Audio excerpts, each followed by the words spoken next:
Nutritionists and dietitians for a long time have been trying to break that connection with cheese sauce and vegetables, and today I'm going to do just the opposite and try and put them back together, but in a little bit more healthful way. Today I'm going to start with broccoli and cheese, but you can easily substitute out the vegetable. The trick is to make sure that you have more of the vegetable than you would have had in the past and use a lighter in fat type of cheese sauce. So I'm starting with 6 cups of broccoli florets. Again, it could be cauliflower florets, that would be excellent as well. During World War II, this would have been a main dish in a lot of English households, would be cauliflower cheese. So got that already cooked. It's cooked just till it's tender crisp, which means that I put it in water and submerged it so I could dilute some of the sulfur compounds and some of the acids so we could retain the color, and then cooked it until you like it. So it's still a little bit crunchy, but if you like it a little bit softer, you could go ahead and do that too. I'm going to use evaporated low-fat milk. I have a cup of that. Now, we're using the evaporated low-fat milk that reduces the fat content, but choosing the evaporated version of milk means that everything is concentrated. When they do this, they start with a skim milk or a low-fat milk, and they take the fat away from it, or the water away from it, and that means that everything that's left is concentrated down, which means it's still the same fat content, but because it's so concentrated with proteins and sugars, it seems creamier, so that gives us more of that creamy effect.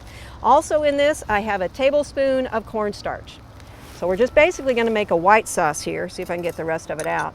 Now, cornstarch is more forgiving with this kind of thing. The lumps will come out much more easily than flour. And since we're not going to be adding any butter to this to start and make a roux, it's going to make it much easier to make it nice and creamy. Now, again, we started with the evaporated milk, which means concentration, which means the salts that are in there are also concentrated. So I'm not going to add any salt to this like you might usually do with a white sauce. We're also going to get some sauce because we're going to use some cheese in it. So we're going to bring this just over a medium heat until it starts to boil, then boil it for 1 minute, and that 1 minute boil will help eliminate any raw flavor that you'd have left in the starch. So just keep stirring because the starch will settle down, and the proteins on the bottom with the proteins and the sugar will also try to scorch. So make sure you keep stirring while you're waiting for it to come to a simmer. Okay, this is simmered. Turn the heat off, and we're going to add the cheese to it. Now the trick to doing this is not to try to add the cheese while it's still on the stove, but to set it aside and add the cheese off the heat.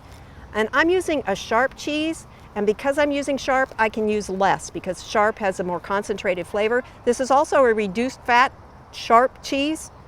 So I've got about a half a cup of the cheese, and you're simply going to stir that in until the cheese is completely blended and melted in. And because you're not using a lot of it, it should melt in fairly quickly and be fairly smooth and really nice.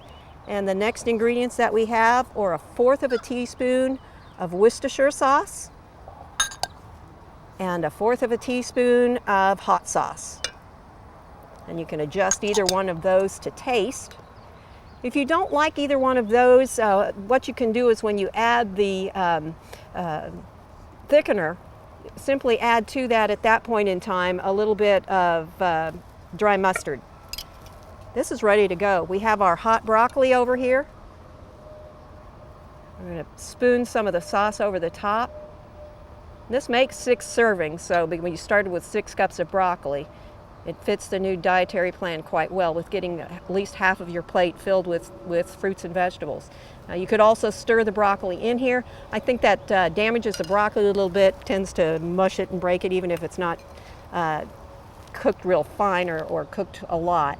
And then I've just toasted a piece of whole wheat bread and cut it into small pieces, sprinkle that over the top, and then a little bit of pepper over the top of that. This is broccoli and cheese. I hope you'll give it a try. For Oklahoma Gardening, I'm Barbara Brown.